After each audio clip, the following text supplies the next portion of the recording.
වෙළම රාත්‍රී 8 පස්සේ විනාඩි 2යි මේ ශ්‍රී ලංකා ගුවන්විදුලි සංස්ථාවේ ස්වදේශීය සේවයයි.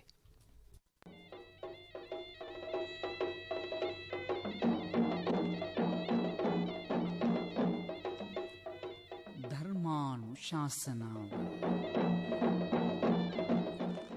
සුපින්නතුනි, අද ධර්මානුශාසනාව සිදු කරන ගෞරවනීය දේශකයන්න් වහන්සේ දොඩම්තලාව ධම්මගිරි ආරණ්‍ය සේනාසන වාසී පූජනීය පුහුල්වැල්ලේ සාරද ස්වාමීන්ද්‍රයන් වහන්සේ.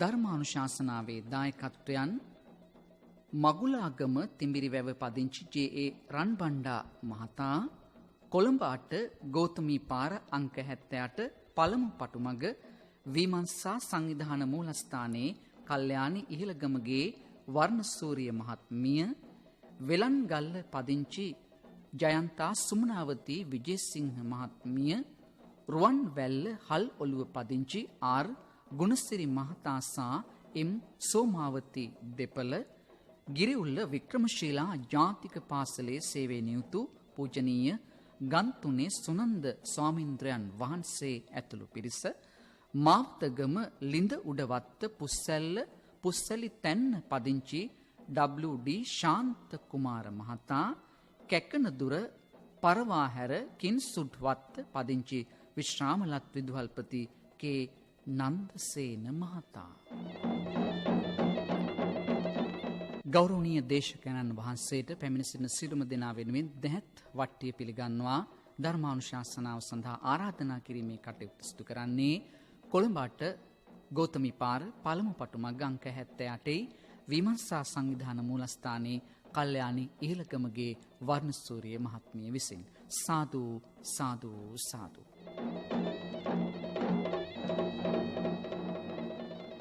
පින්වතුනි, අද ධර්මානුශාසනාවේ මාතෘකාව ඝනක මොග්ගල්ලාන සූත්‍රය ඇසුරෙන් වන ධර්මානුශාසනාවයි. අප හැම උතුම් වූ ධර්මයේ ශ්‍රවණය කරන්නටයි සූදානම් වන්නේ. ධර්ම ශ්‍රවණයට පෙර තිසරණ සහිත පංචශීලය සමාදන් වීම සඳහා අප දැන් নমස්කාරය කියමු. අවසරයි ස්වාමීන්ද්‍රයන් වහන්සේ. සාදු සාදු සාදු. නමෝ තස්ස භගවතෝ අරහතෝ සම්මා සම්බුද්දස්ස. නමෝ තස්ස භගවතෝ අරහතෝ සම්මා සම්බුද්දස්ස. නමෝ තස්ස භගවතෝ අරහතෝ සම්මා සම්බුද්දස්ස. බුද්ධං සරණං ගච්ඡාමි. බුද්ධං සරණං ගච්ඡාමි. ධම්මං සරණං ගච්ඡාමි. ධම්මං සරණං ගච්ඡාමි. සංඝං සරණං ගච්ඡාමි. සංඝං සරණං ගච්ඡාමි. ဒ ුතියම්පි බුද්ධං සරණං ගච්ඡාමි. ဒ ුතියම්පි බුද්ධං සරණං ගච්ඡාමි. ဒ ුතියම්පි ධම්මං සරණං ගච්ඡාමි. ဒ ුතියම්පි ධම්මං සරණං ගච්ඡාමි. ဒ ුතියම්පි සංඝං සරණං ගච්ඡාමි. ဒ ුතියම්පි සංඝං සරණං ගච්ඡාමි. තතියම්පි බුද්ධං සරණං ගච්ඡාමි. තතියම්පි බුද්ධං සරණං ගච්ඡාමි. තතියම්පි ධම්මං සරණං ගච්ඡාමි. තතියම්පි ධම්මං සරණං ගච්ඡාමි. තතියම්පි සංඝං සරණං ගච්ඡාමි. තතියම්පි සංඝං සරණං ගච්ඡාමි. සරණාගමනං සම්පුන්නං ආම භන්තේ. පානාතිපාතා වේරමණී සික්ඛාපදං සමාදියාමි. පානාතිපාතා වේරමණී සික්ඛාපදං සමාදියාමි. අදින්නාදානා වේරමණී සික්ඛාපදං සික්ඛාපදං සමාදියාමි. අදින්නාදානා වේරමණී සික්ඛාපදං සමාදියාමි. කාමේසු මිච්ඡාචාරා වේරමණී සික්ඛාපදං සමාදියාමි. කාමේසු මිච්ඡාචාරා වේරමණී සික්ඛාපදං සමාදියාමි. මුසාවාදා වේරමණී සික්ඛාපදං සමාදියාමි. මුසාවාදා වේරමණී සික්ඛාපදං සමාදියාමි. සුරාමේරය මජ්ජපමා දට්ඨානා වේරමණී සික්ඛාපදං සමාදියාමි. සුරාමේරේ මජ්ජපමා දට්ඨානා වේරමණී සික්ඛාපදං සමාදියාමි. තිසරණේන සද්දින් පංචශීලං ධම්මං සාදුකං සුරක්ඛිතං කତ୍වා අප්පමාදේන සම්පාදේ තබ්බං.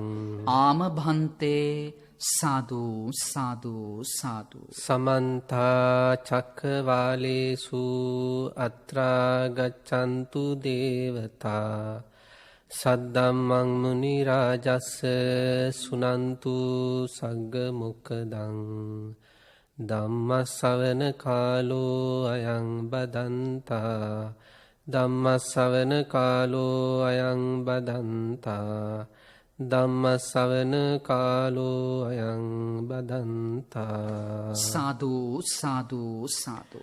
නමෝ තස්ස භගවතු අරහතෝ සම්මා සම්බුද්දස්ස.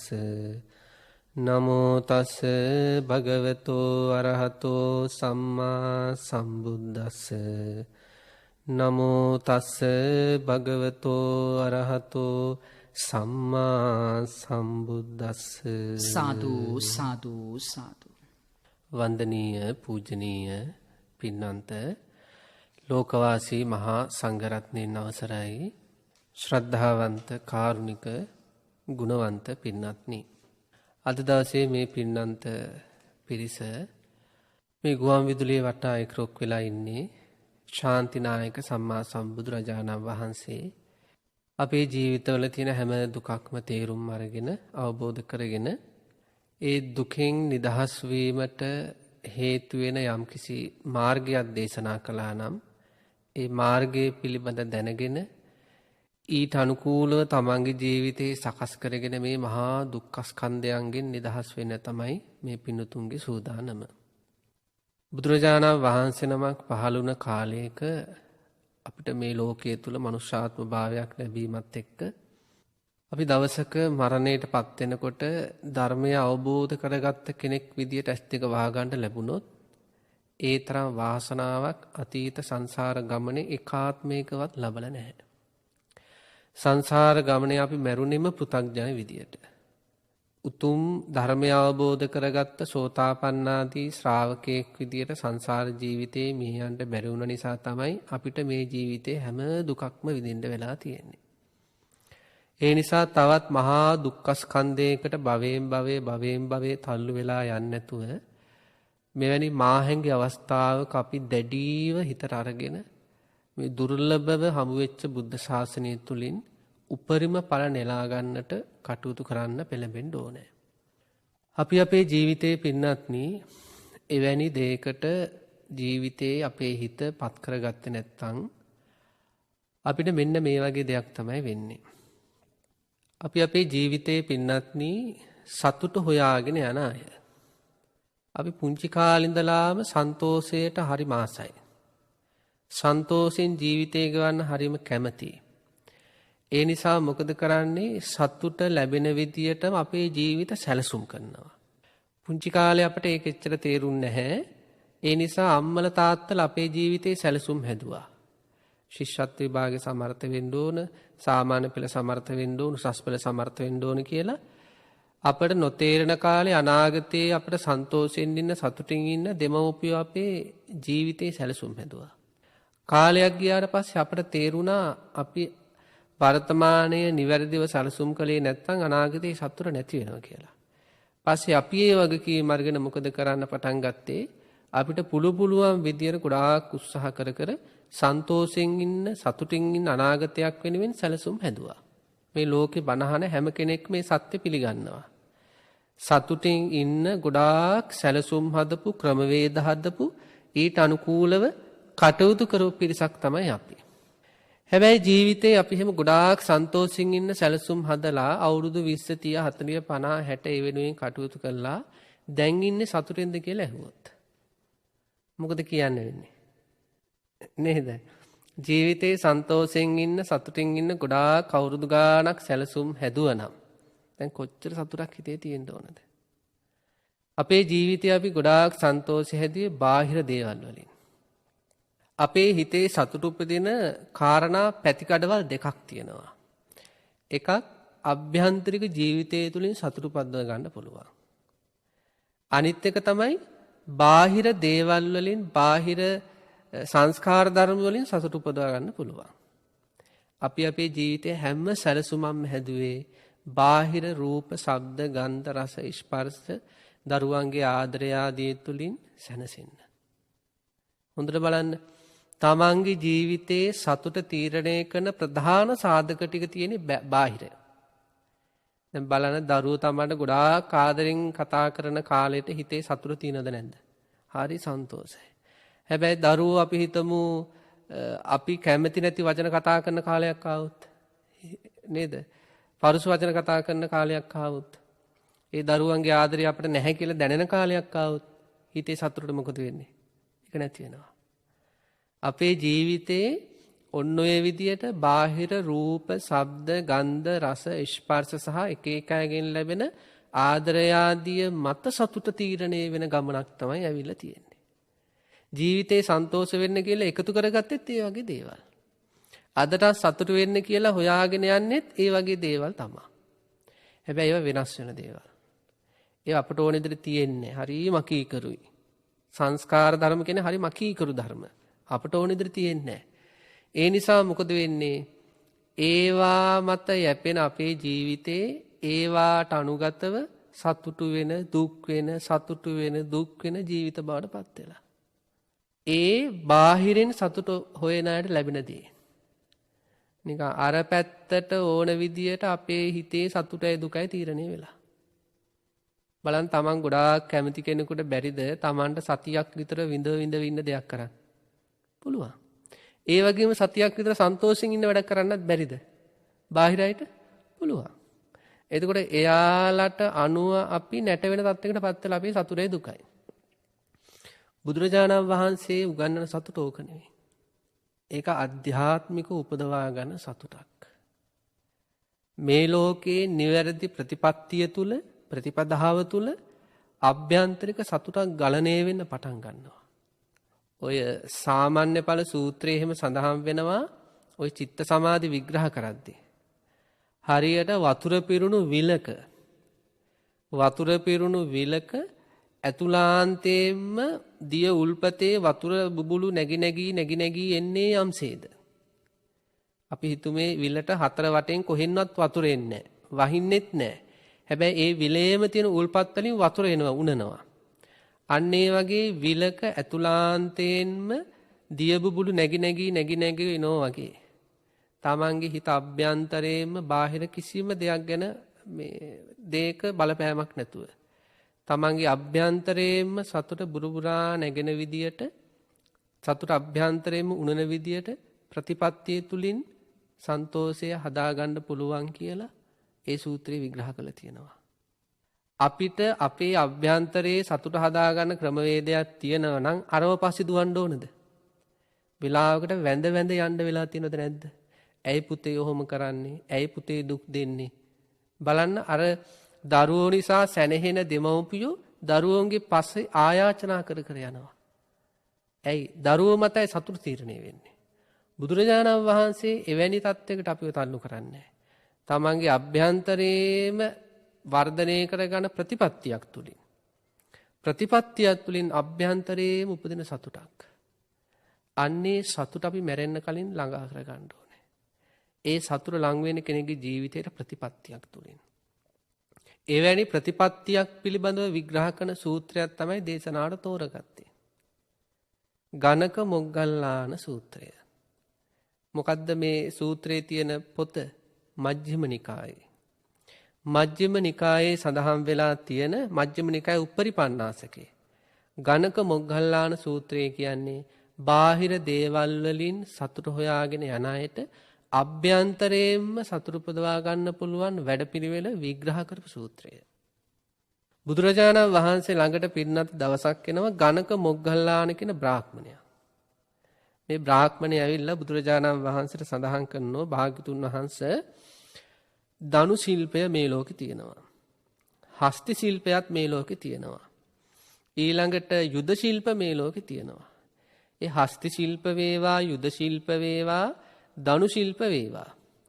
ඒ ශිල්පයන් පුරුදු පුහුණු කරනකොට ඒවට අනුපූර්ව ශික්ෂණයක් අනුපූර්ව ක්‍රියාවලියක් අනුපූර්ව ප්‍රතිපත්තියක් තියෙනවා. ඒක ක්‍රමානුකූලව සිද්ධ වෙන වැඩපිළිවෙලක්.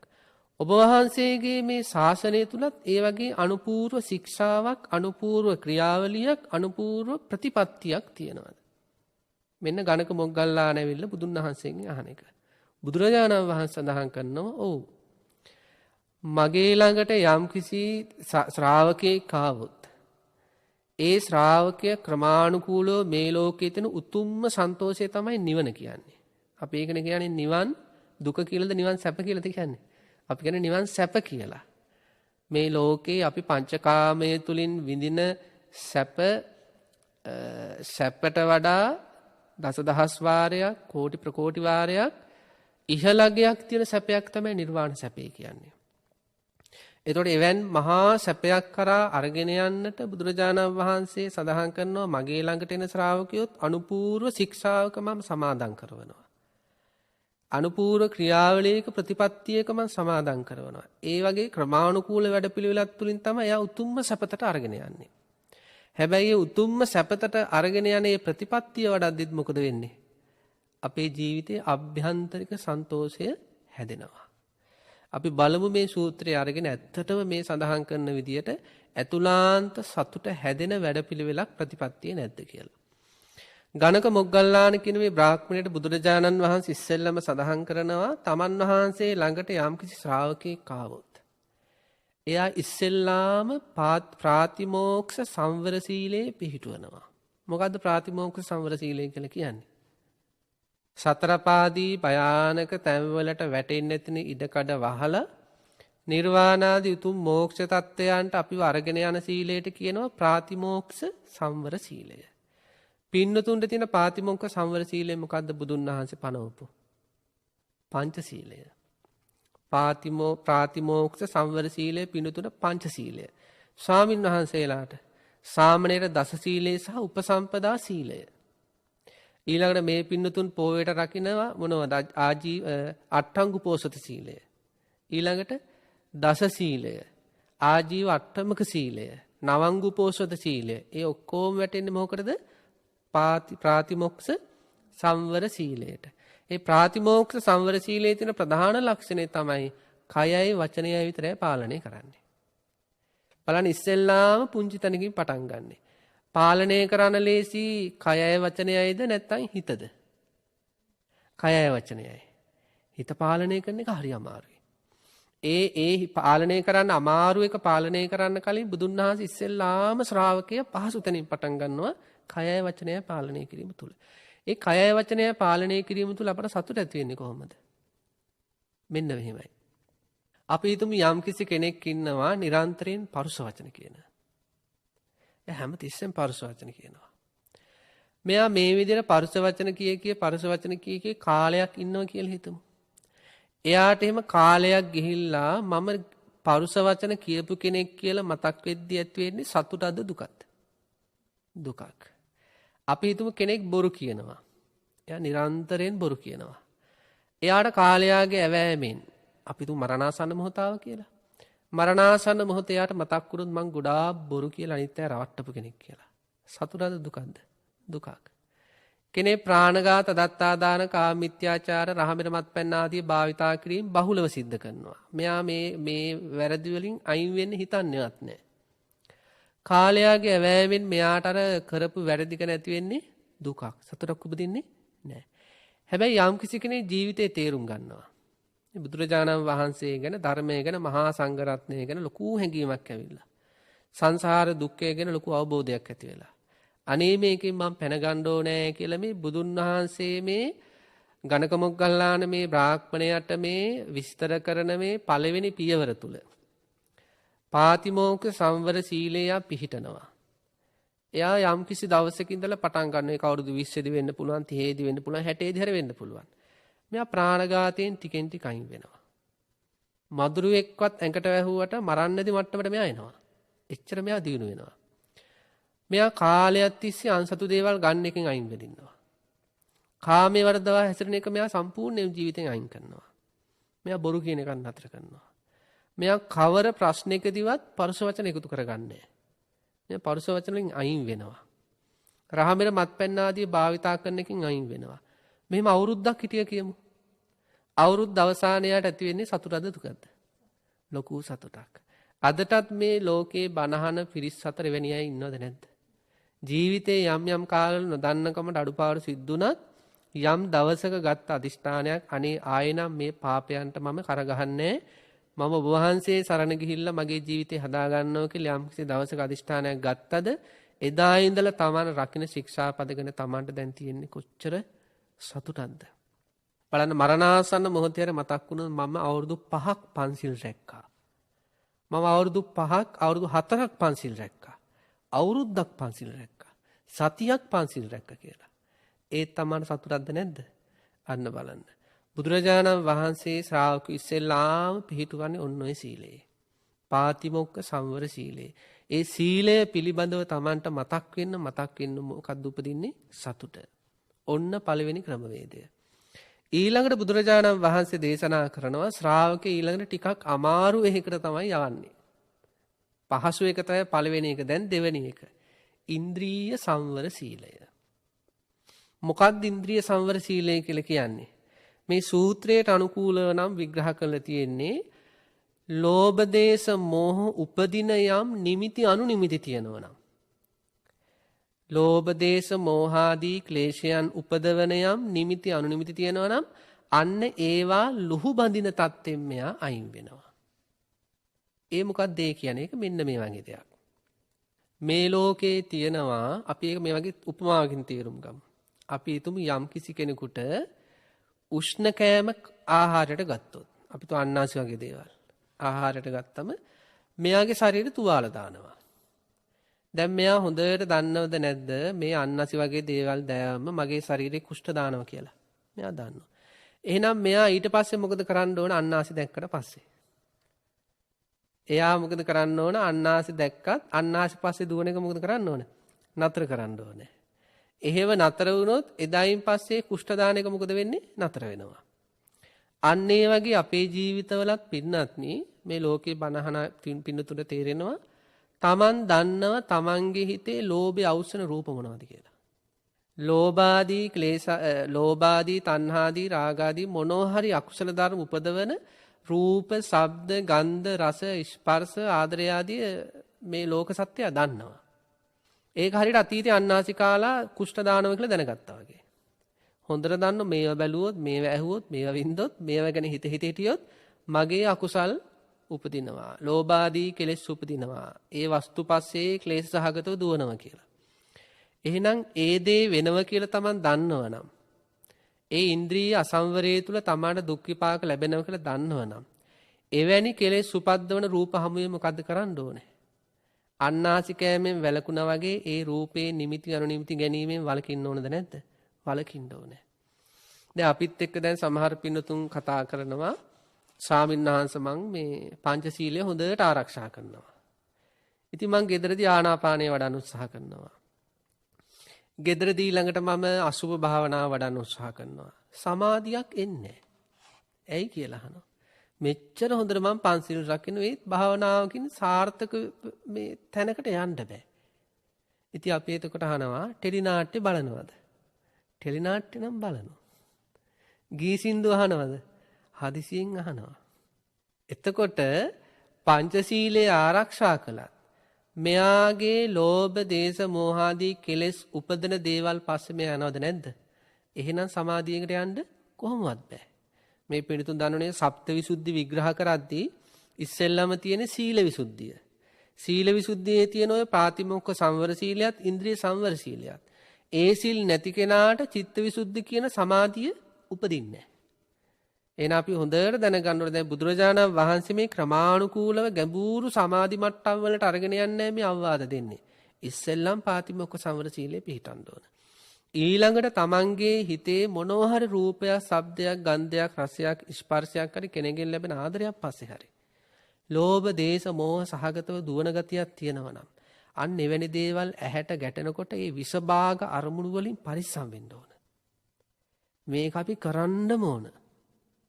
නැතුව අපිට මේ ශාසනය ගැඹුරට යන්න බෑ. ඕකට ලස්සන උපමාවක් තියෙනවා මේ කුම්මෝපම කියලා. ඔන්න දවසක් පින්නත්නි කුම්මෝපම කියලා කියන්නේ ඉදිබුවා. ඉදිබුවේ ගමනක් යනවා. ඉදිබුවා ගමන යනකොට මෙයා ඈතින් දකිනවා සිවලෙක් එනවා. සිවල එනකොට මෙයාට දැනුණ අනතුරක සේයාව. දැන් ඉදිබුවා මොකද කරන්නේ? කටු ඇතුළට ඔළුවයි අර කකුල් හතරයි දාගන්නවද නැද්ද? දාගන්නවා. ඇයි? විසභාග අරමුණක්. අන්න ඒ වගේ තමයි. යම් කිසි තමන්ගේ ඇහැ ගැටෙන්න හදනව නම් තමන්ගේ කෙලෙස් උපද්දවන රූපයක්, ශබ්දයක්, ගන්ධයක්, රසයක්, ස්පර්ශයක් හරි මොකක් හරි ආදරයක් හරි. අර ඉදිබුවා වගේ මොකද කරගන්න ඕනේ? හිත අකුල ගන්න ඕනේ. ගොඩාක් අය මොකද කරන්නේ? මේ පැත්තරම දිය කළා දාන. මේ පැත්තටම යනවා. මේ පැත්තටම යනවා. මේ පැත්තටම යනවා. මේ ලෝකේ සමහර රූප, ශබ්ද, ගන්ධ, රස, ස්පර්ශ ආදී තියෙනවා අතීතය විශාල මතක සමුදායක් අවසල ගන්න පුළුවන්. ඒ කියන්නේ මේ හරියට අපි හිතමු දැන් පිළිලයක් වගේ පැතිරෙනවා. වෛරසයක් වගේ පැතිරෙනවා. පිළිකාවක් වගේ පැතිරෙනවා. පුංචි අරමුණ හමුවේ ඇතුළාන්ත කෙලෙස්.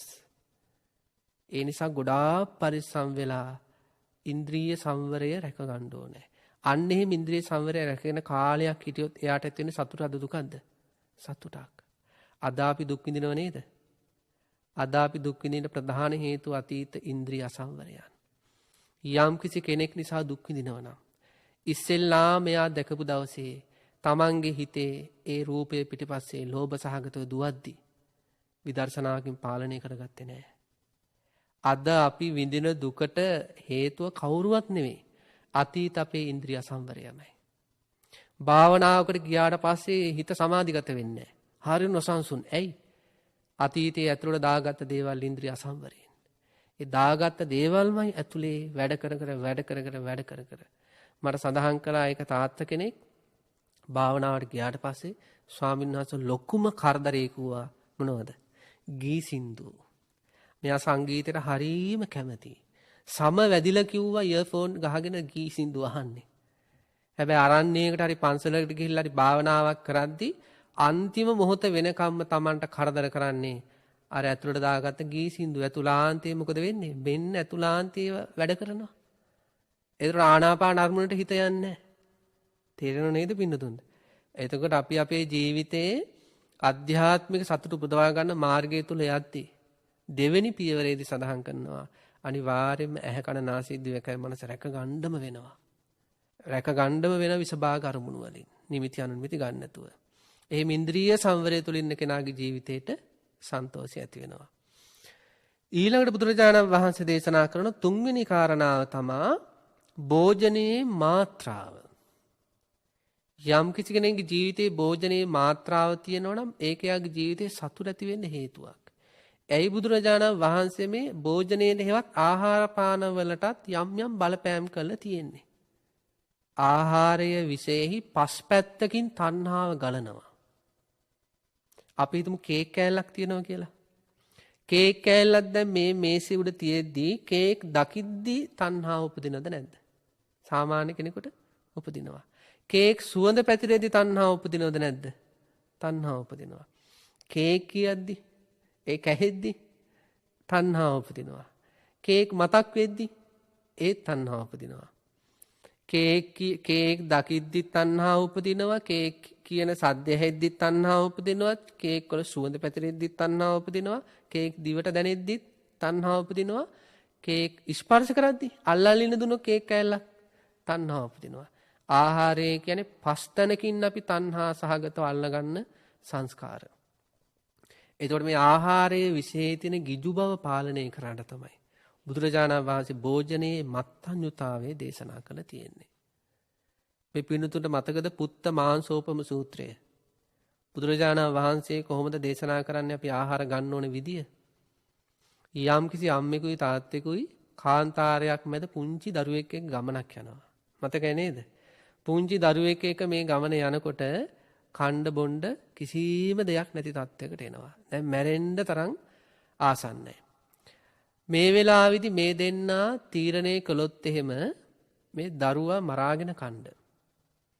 මොකද දැන් මේ දැන් මෙයාලට ජීවත් වෙන්න විදියක් ඇත්තෙම නැහැ. යම්කිසි මොහොතක මේ දෙන්නාගේ ජීවත් වීමට දරුවා ආහාරයට ගත්තොත් ඒ දරුවා ආහාරයට ගන්නේ කැමැත්තෙන්ද තණ්හාවෙන්ද? කරගන්න දෙයක් නැතිකමට ජීවිතේ පවත්වාගෙන යන්න විතරයි දරුවා ආහාරයට ගන්නෙ. අන්න ඒ වගේ බුදුරජාණන් වහන්සේ දේශනා කරන්නේ අතටෙන බත් පිගාන කෑම එක කනකොට අර අම්මයි තාත්තයි අර දරුවා ආහාරයට ගන්නේ ගිජුව නෙවෙයි. නේද? රස හොයමින් නෙවෙයි. ජීවිතේ පවත්වාගෙන යන්න. අන්න ඒ වගේ කරත්තේ කඩෑනේට තෙල් දානවා වගේ තමයි. අපි ශරීරයේ පවත්වාගෙන යන ආහාර දෙන්න ඕනේ.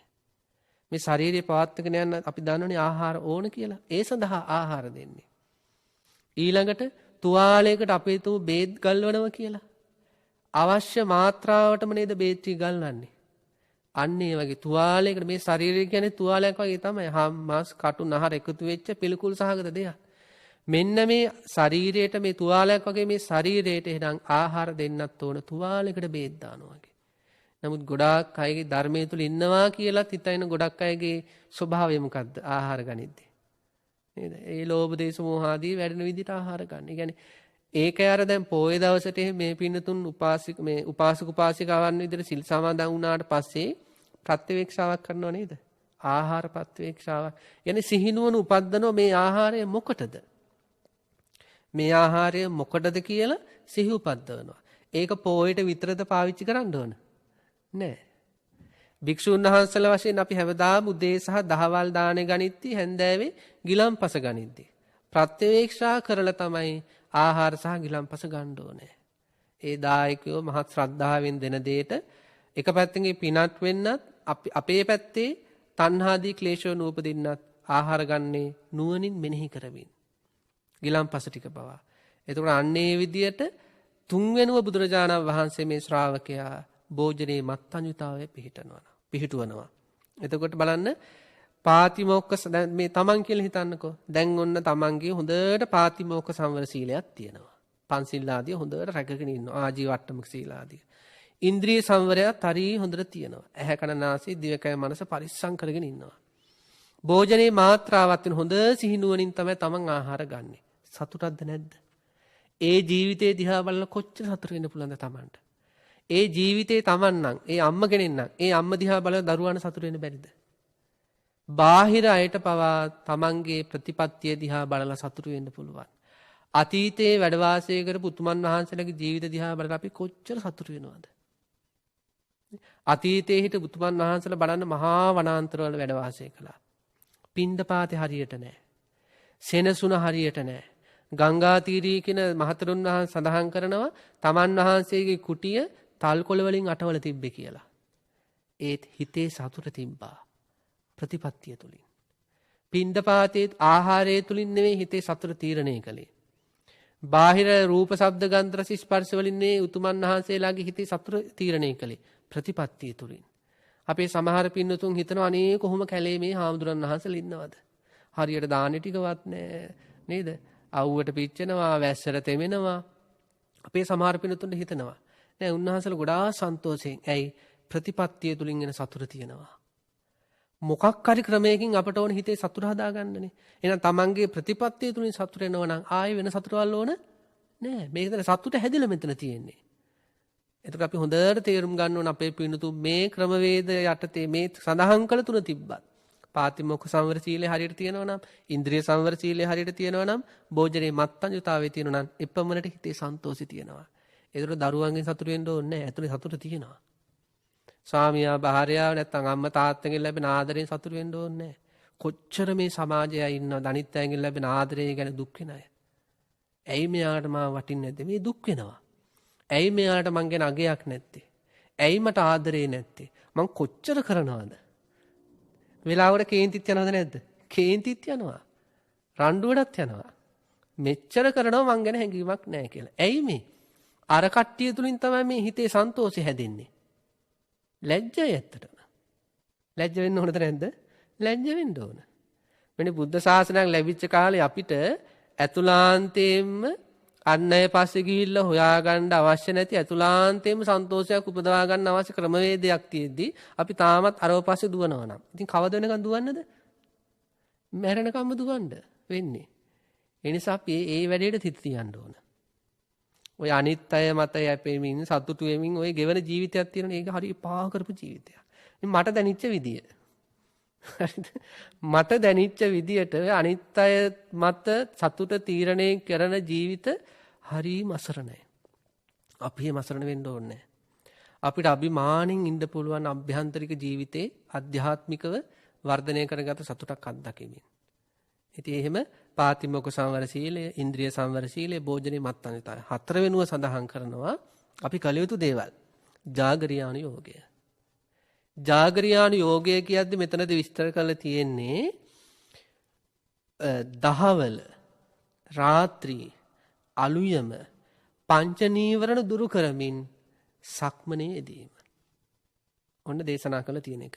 දහවල, රාත්‍රිය, අලුයම පංච නීවරණාදී ක්ලේශ ධර්මයන් දුරු කරමින් සක්මනේ යෙදීම තමයි ජාගරියාණු යෝගය කියලා සඳහන් කරලා තියෙන්නේ. එතකොට පංච නීවරණ කියන්නේ මේ පංච නීවරණ කියන්නේ අපේ සතුට අනිවාර්යයෙන්ම නැති කරන ධර්ම. දැන් බලන්න ව්‍යාපාදේ ගත්තට පස්සේ කෙනෙක් එක තරහෙන් ඉන්නකොට අපි කොච්චර රත් වෙනවද? කොච්චර පිච්චෙනවද? ඒ එයත් එක්ක අමනාපේ තියෙන කාලෙම දුකෙන්ද නැද්ද ඉඳලා තියෙන්නේ. දොම්නස කියන්නේ දුකක්නේ, රිදිල්ලක්නේ. එතකොට මේ කාමච්ඡන්ද, ව්‍යාපාද, තීන මිද්ද, උද්ධච්ච, කුක්කුච්ච, විචිකිච්ඡාදී මෙන්න මේ නීවරණ ධර්ම අරමුණු වෙන්නේ නැතුව සක්මන තුල තමන්ගේ අර වේදනාවලම හිත පිහිටුවමින් වාසය කිරීම තමයි ජාගරියාණු යෝගය කියලා සඳහන් කරන්නේ. ඔය සක්මන් භාවනාව එහෙම අපේ සමහර පින්නතුන් කරන්නේ. නමුත් අපේ සමහර පින්නතුන්ගේ නිවෙස්වල සක්මන් භාවනාවට සක්මන් මළු හදාගෙන තියෙනවා. මම දන්න සමහර පින්නතුන්ගේ නිවෙස්වල. ඒ සක්මනේදී කරන්නේ බාහිර දේවල් ඔස්සේ දුවන හිත, නීවරණ ඔස්සේ දුවන හිත අර දෙපා ආදීෙහි තියෙන දැනෙන වේදනාවටම අරගෙන ඒ වේදනා දැනි දැනීම එහෙට මෙහෙට හිමීට සක්මන් කිරීම. හිතට ලොකු නිදහසක් ලැබෙන අවස්ථාවක්. එහෙම සක්මන තුලේ ඉඳලා යම් කිසි කෙනෙක් පරයන්ක භාවනාවට ගියොත් ඒ තුල ලොකු චිත්ත සමාධියක් වෙනවා. ඔය චංකමානිසංස සූත්‍රයේ සඳහන් වෙනවා සක්මන් කරන කෙනෙක් ලබන චිත්ත සමාධිය ගොඩක්කල් පවතිනවා කියලා. දැන් බලන්න අපේ අම්මලා දරුවෙක් නිදි කරවන්න කලින් උකුලේ තියාගෙන මොකක්ද ඉස්සෙල්ල කරන්නේ? නලවනවා. නලවල තමයි අර කොට්ටේගේ තියන්නේ. එතකොට ඉක්මනට නිින්ද යනවද නැද්ද? අන්න ඒ වගේ තමයි සක්මන කියන්නේ දරුවා නලවන අවස්ථාව වගේ. ඒ නැලවිල්ල දරුවට හොඳට නිින්ද යන්න හේතු වෙනවා වගේ සක්මන හේතු වෙනවා දිගු කාලයක් අර චිත්ත සමාධිය තුළ වාසය කරන්න. එතකොට ජාගරියාණු යෝගය තමයි හතරවෙනුව සඳහන් කරලා තියෙන්නේ. පස්වෙනුව සඳහන් කරනවා සති සම්පජඤ්ඤෙහි පුරුදු කරනවා. පස්වෙනුව මොකද්ද සති සම්පජඤ්ඤ කියන්නේ? මේ පිටුතුන් අහලා ඇති අභික්ඛන්තේ පටික්ඛන්තේ සම්පජානකාරී හෝති. ආලෝකිතේ විලෝකිතේ සම්පජානකාරී හෝති. සම්මිජිතේ පසාරිතේ සම්පජානකාරී හෝති කියලා කායානුපස්සනාවේ විග්‍රහ වෙන කාරණා ටික. මේ මොකද්ද කියන්නේ? ඒක මෙන්න මේ වගේ දෙයක්. අපි හිතමුනේ යම් කිසි කෙනෙක් අට්ටික සංඥාව වැඩුවා. අට්ටික සංඥාව කියන්නේ මොකද්ද? මේ ශරීරයේහි සහ බාහිර ශරීරවල හිස් කබල ඊළඟ අත්තට පායට සහිත ඇට සැකිල්ලක් තියනවා කියලා හැඟීමක් ඇති කර ගැනීමට කියනවා අට්ටික සංඥා කියලා. දැන් යම් කිසි කෙනෙක්ට හොඳ සිහියක් ඉපදුනොත් සමහර අයට දැන් මරණකම් ওই සිහිය උපදින්නේ නැහැ. නේද? මරණකම් සමහර අයට මතක් වෙන්නේ මේක ඇතුලේ ඇට සැකිල්ලක් තියනවා කියලා. දැන් මේ බණහන අය පොඩ්ඩක් මේ ලෝකේ බලන දැන් දවස් කීයකින්ද ඔක මතක් වුනේ. නේද? මේ ගමන් බිමන් යනවා, වාඩි වෙනවා, එළවෙල ඉන්නවා, වැඩ කරනවා. මේක ඇතුලේ ඇට සැකිල්ලක් තියෙනවා.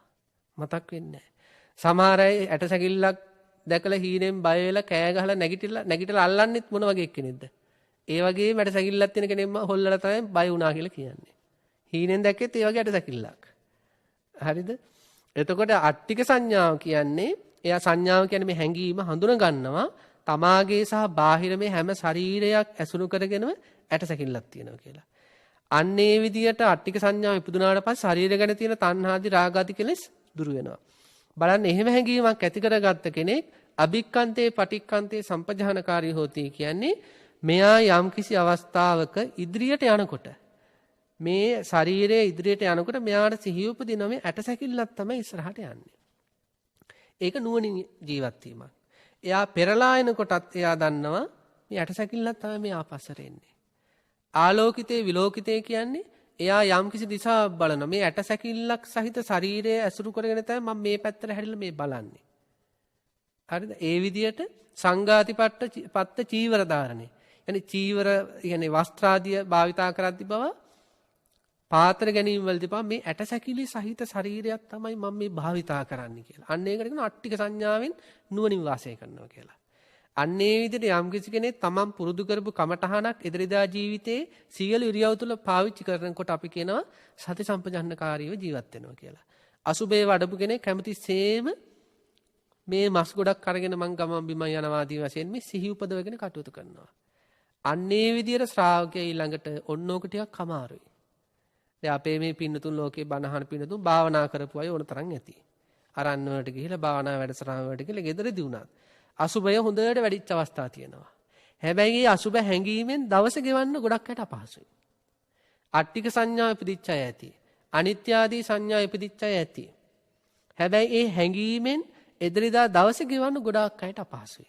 මොකද ඒ හැංගීම යට කරගෙන රූප, ශබ්ද, ගන්ධ, රස ආදී කාම වස්තු ආදී මේ අරව යට කරගෙන යන නිසා. මෙතනදි සඳහන් කරන්නේ එහෙම කිසියම් කාම වස්තුවකට අහු වෙන්නේ නැතුව මනා වූ සිහිනුවණකින් කමඨහනත් එක්ක වාසය කරනවා. ඒ 6 වෙනුව, 5 වෙනුව, 6 වෙනුව සඳහන් කරනවා ඔන්න ඔය ಗುಣධර්ම තියෙන ටික. ඔය ಗುಣධර්ම තියෙන කෙනා මොකද කරන්නේ? ඊළඟ බුදුන් වහන්සේ ඔන්න අරණේකට යවනවා. හුදකලා වාසයකට යවනවා. මොකද මෙයා තුල දැන් අභ්‍යන්තරික සතුට උපදින වැඩපිළිවෙල සකස් වෙලා. පාතිමෝක්ඛ සංවර සීලෙන් සතුට උපදිනවා. ඉන්ද්‍රිය සංවර සීලෙන් සතුට උපදිනවා. භෝජනේ මත් අඤුතාවෙන් සතුට උපදිනවා. ජාග්‍රියානුയോഗයෙන් සතුට උපදිනවා. සති සම්පජඤ්ඤයෙන් සතුට උපදිනවා. ඔය වගේ ගොඩාක් සතුට උපදවාගෙන කැලේට ගියපු කෙනාට ගමේ දේවල් ගැන හිතින්න ඕනද? ස්ත්‍රීන් ගැන, පුරුෂයන් ගැන, රූපවාහිනී ගැන, ටෙලිනාට්‍ය ගැන නෑ. මොකද මෙයාගේ හිතේ සතුටක් තියෙනවා. අරව ගැන හිතන්න ඕන සතුට නැත්තන්නේ. නේද?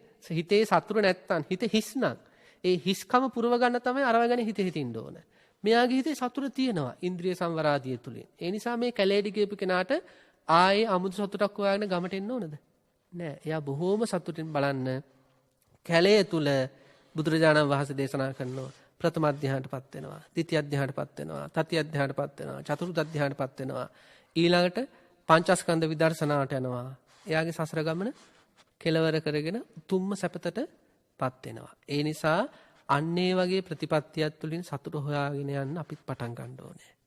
සංසාර ජීවිතයේම දරුවෝ, දෙමව්පියෝ, ස්වාමියා, භාර්යාව ආදී බොහෝ දේවල් පිටිපස්සේ අපි සතුට හොය ගිහිල්ලා අන්තසරණ වෙලා තියෙනවා. මේ ජීවිතෙත් ඒක වෙලා තියෙනවා. ඉතින් අපි ඒ පැත්තට දුවන එක නතර කරලා යුතුයකම හරියට කරලා තමන්ගේ අභ්‍යන්තරයේ සතුට උපදවන ප්‍රතිපත්තියටම තමන්ගේ ජීවිතේ නැඹුරු කරන්න ඕන. ඒ සඳහා මේ හැම දිනාටම ශක්තිය, ධෛර්යය, සිහිය, නුවණ, වීර, අදිෂ්ඨාන නැවත නැවත ලැබේවා කියලා අපි ප්‍රාර්ථනා කරනවා.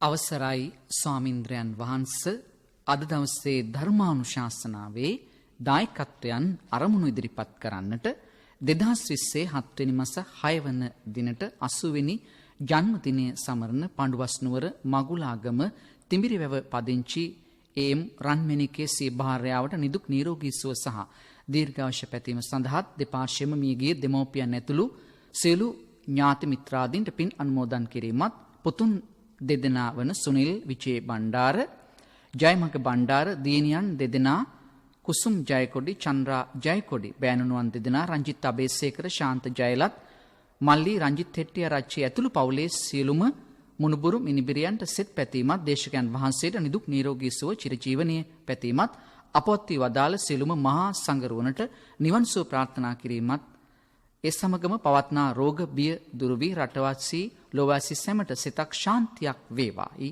පැතීමත් අරමුණු කොට ගනිමින් ධර්මදේශනාවේ දායකත්වයේ දරන්නේ මගුලාගම තිඹිරි වැව පදිංචි ජේ.ඒ. රන්බණ්ඩා මහතා විසින්. තම දයාබර මාමණ්ඩිය වූ 2010 ජුලි මාස 6 වන දින එනම් අදවන් දිනක පරලෝ සැපත් මුදලිහාමි වර්ණසූරිය වෙදදුරාණන් සිහිපත් කරමින් තම දයාබර ස්වාමි පුරුෂයාණන් වැනි ගුණවත් වැඩදායි උතුම් පුත්‍රෝණක් ලෝට දායාද කිරීම වෙනුවෙන් කෘතවේදීව පුණ්‍යානුමෝදනා කිරීමත් තම දයාබර නැන්දනිය වූ 2012 දෙසැම්බර් 22 වන දින පරලෝ සැපත් එමලින් වයලට් පීරිස් උපාසිකා මාතාව සිහිපත් කරමින් එතුමියට කෘතවේදීත්වයෙන් පුණ්‍යානුමෝදනා කිරීමත් තම දයාබර ස්වාමි පුරුෂයාණන් වූ විමර්ශා සංවිධානයේ නිර්මාතෘ 2016 සැප්තැම්බර් 28 වන දින පරලෝ සැපත් බෝධිසත්ව ගුණෝපේත වෛද්‍ය රංජිත් වර්ණසූරිය ගුරු පියාණන් සිහිපත් කරමින් එතුමාට පුණ්‍යානුමෝදනා කිරීමත් එම වර්ග පරම්පරාගත පරලෝ සැපත් සියලුම ඥාතීන්ගේ පරලොව ජීවිතය සුවපත් වීමට පුණ්‍යානුමෝදනා කිරීමත් ගෞරවනීය දේශකයන් වහන්සේට නිදුක් නිරෝගී සුව චිරජීවනයේ ආශිර්වාදයේ පිණිසත් ධර්මදේශනාවේ දායකත්වයේ දරනවා කොළඹ 8 ගෞතමී පාර පළමු පටුමග විමර්ශා සංවිධාන මූලස්ථානයේ කල්යාණි ඉහළගමගේ වර්ණසූරිය මහත්මිය විසින් වෙල්පල්ලේ විසූ විශ්‍රාමලත් විදුහල්පති W.M. ගුණසේකර පියතුමා හා එමලින් පූජිත ගුණවර්ධන මව යන මව්පිය දෙපළටද අභාවයටපත් රණවිරු නලින් කුමාර විජේසිංහ පුතාට සොමිපාල වීරසිංහ චන්ද්‍රා සොමිපාල දයරත්න වීරපාහු සුනිල් ගුණරත්න වීරබාහු සහ මීට දෙමස්සකට පෙර අභාවයටපත් විදුහල්පති උදේරත්න වීරබාහු යන සොයුරු සොයුරියන්ට සරණේදී අභාවයටපත් සියලුම රණවිරුවන්ට දරුවන්ට ධර්ම ශ්‍රවණය කළ ඔබ අප සැමටද අභාවයටපත් සියලුම ඥාතීන්ට දේශකයන් වහන්සේට මෙම ධර්ම දේශනාව ශ්‍රවණය කළ කුසල අත්වේවා අමාමහා නිවන් සුව ලැබේවායි පතමින් ධර්ම දේශනාවේ දායකත්වයේ දරන්නේ වෙල්පල්ල පදිංචි ජයන්තා සුමනාවති විජේසිංහ මහත්මිය විසින් ධර්ම දානමය පින්කම තුලින් දෙපාර්ශ්වයේම මියගිය දෙමව්පිය සහෝදර සහෝදරියන්ට පින් පැමිණීම හා අකල් මරණයකට පත් දරු දෙදෙනාට උතුම් නිවන් සුව ප්‍රාර්ථනා කිරීමත් ජීවත්ව සිටින තම සිරි සෝම නිශ්ශංක හා නීල් අද්දර ආරච්චි යන දරු දෙදෙනාට හා මුණුබුරු මිනිබිරියන්ගේ රැකී රක්ෂා සහ අධ්‍යාපන කටයුතු සාර්ථක වේවායි පැතීමත් දේශකයන් වහන්සේට සහ ධර්ම ශ්‍රවණය කළ ලක්වාසී ලෝවාසී සැමට නිරෝගී සුව චතුරාර්ය සත්‍ය ධර්මයේ අවබෝධ වේවා නිවන් සුව අත් වේවායි පතමින් ධර්ම දේශනාවේ දායකත්වයෙන් කටයුතු කරන්නේ හල් ඔළුව C94 නිවසේ පදිංචි ආර් ගුණසිරි මහතා සහ එම් සෝමාවති දෙපළ විසින් ගන්තුන උඩගම පදිංචිව සිට මීට වසර 5කට පෙර පරලෝ සැපත් ආර්.පී. කරුණාදාස පියාණන්ට පින් අනුමෝදන් කිරීමත් සුජීවත්ව සිටින එච්.පී. ලයිසා මෑණියන්ට නිදුක් නිරෝගී චිරජීවනයේ ප්‍රාර්ථනා කිරීමත් අරමුණු කොටගෙන ධර්මදේශනාවේ දායකත්වයේ දරන්නේ ගිරිඋල්ල වික්‍රමශීලා ජාතික පාසලේ සේවයේ නියුතු පූජනීය ගන්තුනේ සුනන්ද ස්වාමීන්ද්‍රයන් වහන්සේ ඇතුළු ලලිතා පද්මිනී සීතා රන්තිලක නිමල් ජයතිස්ස අශෝකා ජයලත් විජේසිංහ ප්‍රියන්ත කුමාර අනුරසිරි රන්තිලක සුනේත්‍රා කුමාර යන දූදරු පිරිස විසින් ඒඩි පුංචි නෝනා පරලෝ සැපත් උපසේන ස්වාමි පුරුෂයාට පින් දීම හා සුජීවත්ව සිටින පවුලේ සැමට හා සියලු ඥාතීන්ට සිත පැතීමත් එච්.ටී. සෝමදේව හා එච්.එස්. හතුරුසිංහ පරලෝ සැපත් දෙමව්පියන්ට හා සහෝදරියට පින් දීම හා සුජීවත්ව සිටින පවුලේ සැමට සියලුම ඥාතීන්ට සිත පැතීමත් W.ඩී. ශාන්ත කුමාර හා එච්.ඩී.එස්. දීපානි කුමාරි පරලෝ සැපත් තාත්තා W.ඩී. නන්දදේව අම්මා ආර්.බී.ඩී. දයාවති අයියා W.ඩී. විජේරත්න 1996 වර්ෂයේ එල්.ටී.ටී. ප්‍රහාරයෙන් මියගිය මල්ලිවන පොලිස් සැරයෙන් සුනීත වීරසිංහ රණවිරුවාට පින් දීම හා W.ඩී.එස්. ප්‍රසංජිත් වීරසිංහ W.ඩී.බී. දිල්ෂාන් වීරසිංහ යන අධ්‍යාපනය ලබන දරුවන්ගේ අධ්‍යාපන කටයුතු සාර්ථක කර ගැනීම හා පවුලේ සැමට සිළු ඥාතීන්ට සෙත් පැතීමත් ආර්යපාල හා අනුෂ්ඨා නිලන්ති ගුණරත්න පරලොස් සැපත් දෙමව්පියන්ට හා සහෝදරයට පින් දීම සහ අධ්‍යාපන ලබන දරුවන්ට හා පවුලේ සැමට සුජීවත්ව සිටින සැමට සෙත් පැතීමත් එච්.ජී. චන්ද්‍රාවති පරලොස් සැපත් දෙමව්පියන්ට පින් දීම හා රට රැකියාවේ යෙදී සිටින ස්වාමි පුරුෂයා වන ගාමිණී හා සුජීවත්ව සිටින පවුලේ සැමට සෙත් පැතීමත් ඉහළ බක්මී වැව අඹන්පොළ ලිපිනේ පදිංචි ජයන්ත බණ්ඩාර බිරිඳ පී.ඒ. රෝහිණී දරුවන් හා කනිෂ්ක පුතා කෞෂිදුව කෙනුලිදුවට හා සුජීවත සිටින පවුලේ සැමට සෙත් පතමින් ධර්මදේශනාවේ දායකත්වයේ ගැන කටයුතු කරන්නේ මාවතගම ලිඳ උඩවත්ත පුස්සලි තැන්න පුස්සල්ල පදිංචි W.D. ශාන්ත කුමාර මහතා විසින්. පාතේගම දකුණ උස්වත්ත නන්දන නිවසේ පදිංචිව සිට වසර 25කට පෙර අභාවප්‍රාප්ත කෝට්ටගේ නන්දිය සිල්වා පියාණන්ටද වසර 20කට පෙර අභාවප්‍රාප්ත බාලදුරගේ පැන්තිස්සාමි මෑණියන්ට කෝට්ටගේ සෝමදාස ගින්තොට උක්වත්ත වාසනා නිවසේහි කෝට්ටගේ ගුණසේන සහ බෙලිවත්ත කාමරයේ කොරටුවේ සිට නැසී ගිය කෝට්ටගේ පුණ්‍යවතී යන සහෝදර සහෝදරියන්ටද අම්බලන්තොට විස්කම්හි සිට නැසී ගිය ධම්මික පුතණුවන්ටද ඒ සමගම පරවහැර කින්සුට්වත්ත පදිංචිව සිට මියගිය එම්.එන්.එච්. නන්දාවති ගුරු මාතාවට පින් බලාපොරොත්තු සිළුම ඥාති මිත්‍රාදීන්ටද ඊයේ දිනේ පාතේගම උස්වත්ත නන්දන නිවසේ පැවති සාංකිත දක්ෂිනාවෙන් සහ මෙම ධර්ම දානමය කුසලෙන් නිවන් සුව ලැබීමට හේතු වේවායි පැතීමත් සුජීවත සිටින සහෝදර සහෝදරියන්ට දූ දරුවන් මොණුබුරු මිනිබිරියන් ඇතුළු සැමට මේ කුසල් බලෙන් නිදුක් නිරෝගී සුව චිරජීවනයේ ලැබේවායි පතමින් ධර්මදේශනාවේ දායකත්වයෙන් ගෙන කටයුතු කරන්නේ කැක්කුණ දුර පරවාහැර කින්සුඩ්වත්ත පදිංචි විශ්‍රාමලත් විදුහල්පති කේ නන්දසේන මහතා විසින්. දැන් ගෞරවනීය දේශකයන්න් වහන්සේ විසින් සිදු කරන පුණ්‍යානුමෝදනාව. පින්වත්නි, අද දවසේ තාම ශ්‍රද්ධාවෙන් ගෞරවයෙන් මේ ධර්ම දේශනාව සඳහා දායකත්වයේ දරමින් අපේ සමහර පින්නතුන් මැදිරියට පැමිණිලා තියෙනවා. සමහර පින්නතුන්ට පවතින තත්ත්වය තුල මැදිරියට සම්බන්ධ වෙන්න බැරි වෙලා තියෙනවා. ඉතින් මේ හැම පින්නත් කෙනෙකුටම වගේම මේ ලෝකයේ බණහපු අපේ හැම කෙනෙකුටම මේ සිදු කරගත් උදාාර ධර්ම දානමය, ධර්ම ශ්‍රවණමය කුසලයේ හේතු වෙලා, පින්කම් හේතු වෙලා මේ ජීවිතේ සුවපත් කරගෙන, පරලෝ ජීවිතේ සුවපත් කරගෙන බුද්ධ ආදී මහෝත්තමයන් වහන්සේලා නිවී සැනෙහි වදාළ ශාන්ත ලක්ෂණ උතුම්ම සැපය උන නිර්වාණ සැපය සාක්ෂාත් කිරීමට මේ මහා පුණ්‍ය ධර්මය පාරමී බලයක්, පාරමී දහමක් වේවා කියලා ප්‍රාර්ථනා කරනවා. සාදු හැම දිනාටම තෙරුවන් සරණයි. ආකාසට්ඨා ච බුම්මට්ඨා දේවානාගා මහින්దికා පුඤ්ඤන්තං අනුමෝදිත්වා චිරන් රක්칸තු ශාසනං චිරන් රක්칸තු දේශනං චිරන් රක්칸තු මං පරන්ති. සාදු සාදු සාදු. ගණක මුග්ගල්ලාන සූත්‍රය ඇසුරු කොට ගනිමින් අද උතුම් වූ ධර්මානුශාසනාව පැවැත් වූ ගෞරවනීය දේශකයන්න් වහන්සේ දොඩම්තලාව ධම්මගිරි ආරණ්‍ය සේනාසන වාසී පූජනීය පුහුල්වැල්ලේ සාරද ස්වාමීන්ද්‍රයන් වහන්සේ. පින්තුනි, අපි හැමදෙනා සාදු නදක් දෙමින් උන්වහන්සේට නිදුක් නිරෝගී සුව චිරජීවනය ප්‍රාර්ථනා කර සිටිමු. සාදු සාදු සාදු. ඔබටත් පුළුවන් ජාතික ගුවන්විදුලියේ මෙවැනි ධර්මානුශාසනාවක් සඳහා දායකත්වය ලබා ගන්නට. එසේනම් 0112 69 71 40 ශ්‍රී ලංකා ගුවන්විදුලි සංස්ථාවේ ආගමික අංශය මත ඔබ සැමට සම්මා සම්බුදු සරණයි.